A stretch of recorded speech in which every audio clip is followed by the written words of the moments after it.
Imagina un mundo donde la Unión Soviética no solo resistió la Guerra Fría, sino que la ganó de una manera arrolladora. Un mundo en el que la tecnología soviética avanzó a pasos agigantados, logrando la automatización masiva, la inteligencia artificial y la robótica. Todo esto habría mejorado décadas antes. Este es el escenario que nos plantea Atomic Heart, un juego que nos transporta a una versión alternativa de los años 50, en la que la URSS ha construido un paraíso tecnológico. En esta ucronía, la Unión Soviética ha logrado desarrollar un material llamado polímero, un recurso revolucionario que ha permitido la creación de robots autónomos, la integración de la inteligencia artificial en la vida diaria y, sobre todo, el desarrollo de una red neuronal interconectada llamada Collective. Esta red permite a los humanos controlar mentalmente a las máquinas, eliminando la necesidad de trabajo manual y creando una sociedad en la que la automatización es total. La promesa de una utopía comunista en la que los trabajadores ya no tienen que trabajar y las máquinas hacen todo por ellos. Esto se ha convertido en una realidad. Pero, como en toda gran historia de ciencia ficción, lo que comienza como un sueño pronto se convierte en una pesadilla. La tecnología que debía servir a la humanidad se sale de control. Un desastre en las instalaciones, el mayor centro de investigación soviético. Este convierte a los robots en asesinos despiadados.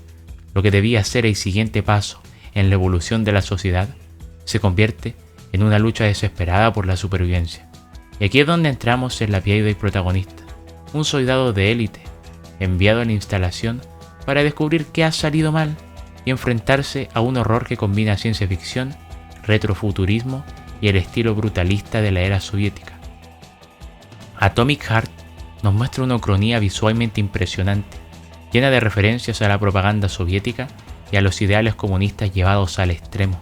También juega con temas profundos, el peligro de la automatización, la falta de control sobre la inteligencia artificial y la fragilidad de los sistemas políticos y tecnológicos. Sistemas que parecían inquebrantables. Con una estética que combina la opulencia soviética con un terror mecánico perturbador, Atomic Heart tiene muchísima influencia narrativa en clásicos de la literatura distópica rusa, como Nosotros de Yevgeny Zamyatin, 1984 de George Orwell y Un mundo feliz de Aldous Huxley.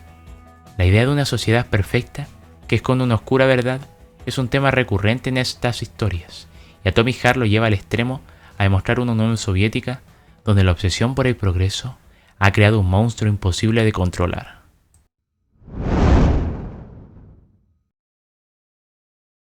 Si hay una ucronía en los videojuegos que representa el peor de los escenarios posibles, esa es Wolfenstein. En este universo alternativo, la historia toma un giro catastrófico. Los nazis ganaron la Segunda Guerra Mundial y extendieron su dominio por todo el planeta, lo que en nuestra realidad terminó con la derrota del Tercer Reich en 1945. Aquí se convirtió en el punto de partida para una era de opresión, genocidio y un avance tecnológico.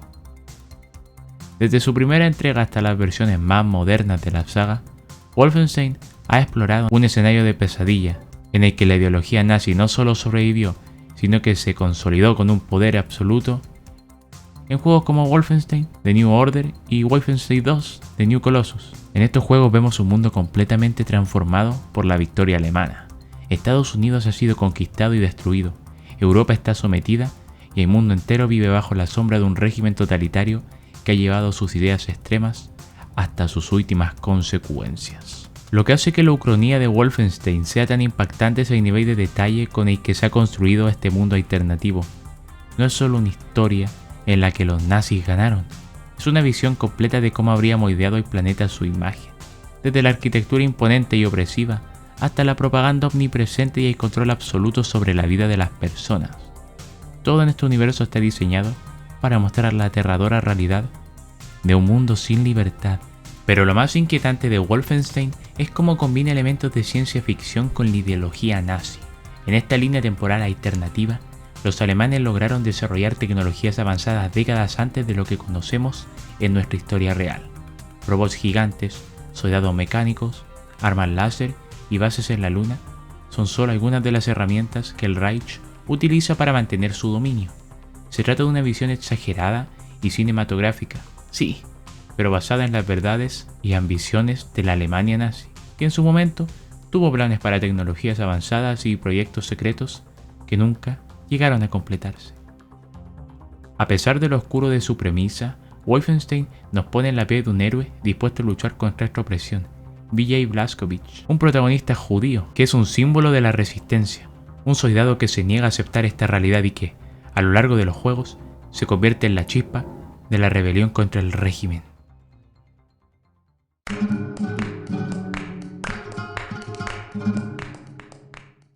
A diferencia de Atomic Heart y Wolfenstein, donde la historia cambió en el pasado y tomó un rumbo completamente distinto, Cyberpunk 2077 nos presenta una ucronía basada en el futuro. Un futuro en el que la humanidad ha seguido un camino diferente, donde la evolución tecnológica no llevó al progreso y la prosperidad, sino a la desigualdad extrema, la decadencia social y la dominación total de las megacorporaciones. El mundo de Cyberpunk 2077 es una distopia donde la tecnología ha avanzado a niveles inimaginables, pero la sociedad ha colapsado bajo el peso de su propia ambición. Aquí, los gobiernos han perdido todo su poder y han sido reemplazados por corporaciones multimillonarias que controlan cada aspecto de la vida. La gente vive en zonas dominadas por empresas como Arasaka, Militech y Biotechnica, que imponen sus propias reglas y castigan sin piedad a quienes se atreven a desafiarlas. El resultado es un mundo hipertecnológico pero completamente corrupto. La brecha entre los ricos y pobres es más grande que nunca, con ejecutivos de las megacorporaciones viviendo rascacielos dorados mientras los marginados sobreviven en las calles infestadas de crimen, pandillas y violencia. El cuerpo humano ha dejado de ser sagrado también. Cualquiera con suficiente dinero puede modificarlo con implantes cibernéticos, aumentar su fuerza, su resistencia o incluso reemplazar su cerebro con un chip de inteligencia artificial. Pero este acceso a la tecnología no ha traído igualdad, sino una nueva forma de esclavitud. Los más pobres están condenados a vender sus propios cuerpos y recuerdos para sobrevivir, mientras que los más poderosos se vuelven prácticamente inmortales o sufren ciberpsicosis, que es un efecto secundario de tantas mejoras. El escenario principal de esta ucronía es Night City, una mega ciudad donde la cultura, la tecnología y la desesperación chocan en un caos constante. Aquí es donde tomamos el papel de Vi, un mercenario que intenta abrirse camino en un mundo que no le debe nada y donde el poder no está en las manos de los gobiernos, sino de quienes pueden pagar el precio más alto. Lo interesante de Cyberpunk 2077 es que no se basa en un simple "¿qué hubiera pasado si?", sino es una extrapolación de nuestra propia realidad. El mundo de Cyberpunk no es una fantasía lejana, es una versión extrema de lo que podría ocurrir si seguimos en el camino actual de la globalización, el capitalismo desenfrenado y la fusión del ser humano con la tecnología. Las megacorporaciones ya dominan mercados enteros, la privacidad es un concepto en extinción y la automatización amenaza millones de empleos y los avances en inteligencia artificial nos acercan cada vez más a una sociedad donde la línea entre lo humano y lo artificial se vuelve borrosa. Y así es como termina el video. He presentado 3 ucronías, y si me preguntan a mí, la más probable de todas estas es la del último juego, Cyberpunk. Porque a ver, no hay manera que los nazis ganen porque ya no existen. Y hablando de comunismo, ¿eso acaso alguna vez ha servido? En fin, el próximo video se tratará sobre teorías de la saga GTA, ya que tenía un poco abandonado a GTA y es una de las franquicias más queridas mías. Nos vemos pronto. Cuídense.